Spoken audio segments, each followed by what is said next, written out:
Remise symbolique d'un chèque d'une valeur de 15 millions de francs CFA au ministère de la Santé et de l'Hygiène publique. Le Sénat de Côte d'Ivoire s'inscrit dans la chaîne de lutte qui s'est mise en place depuis l'identification du premier cas de maladie à coronavirus en Côte d'Ivoire. Pour traduire cet engagement, on acte cette rencontre entre le ministre de la Santé et de l'Hygiène publique, Kaka Awele, et le président du Sénat de Côte d'Ivoire, Aoussou Kouadio-Jano.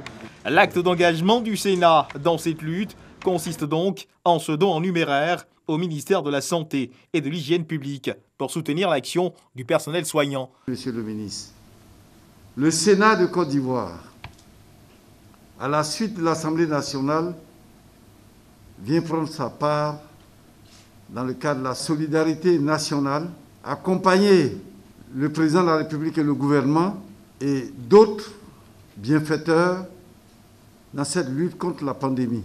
Le Sénat ne saurait rester indifférent. Nous nous sommes concertés afin d'apporter notre pierre, notre contribution, peut-être modique, mais chaleureuse.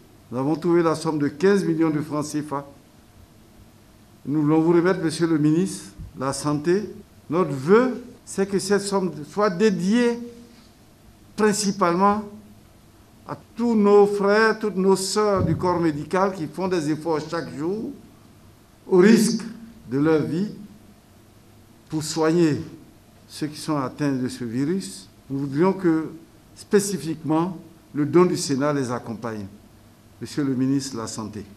Un don fort bien accueilli par le ministère de la Santé et de l'Hygiène publique. Excellence, Monsieur le Président du Sénat, je salue en vous l'initiative de votre institution. Merci à vous d'adhérer à cet extraordinaire élan de solidarité. Certes, le gouvernement, sous la haute autorité de son Excellence, le Président de la République, fait sa part. Mais votre contribution de 15 millions de francs CFA pour son affectation va soulager le personnel médical, va le motiver davantage dans cette lutte.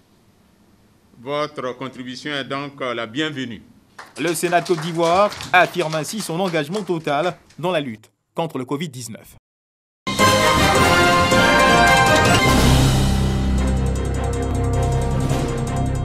Commune d'Adjamé, nous sommes à la gare Jenny Kobina de Williamsville. Là-bas, le président de la coalition des organisations de consommateurs, SOS Vie Chère, interpelle les transporteurs, des contrevenants, aux mesures de prévention contre la maladie à coronavirus Covid-19. Il ne faut plus dépasser les touches. La règle des 4 places pour les taxis-compteurs et des 5 places pour les transports intercommunaux, par exemple, sont les recommandations adoptées à leur endroit.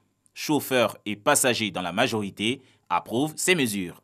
Comme on doit se séparer de 1 mètre, on ne doit pas se coller, donc c'est bien. C'est une bonne mesure, on va faire avec, c'est pour la santé de tout le monde.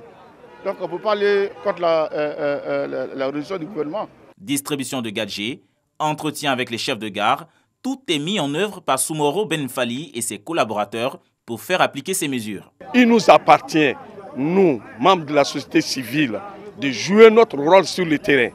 Et c'est pour cela que depuis ce matin, nous sommes dans les gares, dans les magasins, pour voir si les mesures sont respectées. Un Guaga qui devait prendre 12 personnes avait pris 16 personnes. Nous avons fait descendre les 4 passagers. Cap est mis sur Adjamé Centre.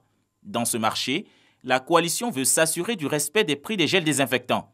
Chez ce magasinier, les prix de vente de ces produits ne sont point conformes au communiqué du ministère du Commerce. Il y a 7 sociétés qui font. Et les 7 sociétés se sont mis d'accord avec le ministère du Commerce pour faire sortir un prix officiel. Dans un coin de la rue, un vendeur ambulant de gel est rapidement interpellé pour la cherté de ses produits. Les autres vendeurs ambulants pointent du doigt certains grossistes du marché. Grossistes, détaillants, tous sont sensibilisés sur le respect des prix du ministère du Commerce en cette période d'urgence sanitaire. Les produits gel, donc le ministère du Commerce a fait sortir une liste. C'est là, les magasins, nous les distribuons pour leur dire, ni n'est censé ignorer la loi. Désormais, celui qui doit vendre au-delà de ce qui a été fixé par le gouvernement tombe sous le coup de la loi et donc qui va d'emprisonnement et payer des amendes. La campagne de sensibilisation de la coalition des consommateurs s'étendra dans les autres gares routières et marchés du district d'Abidjan.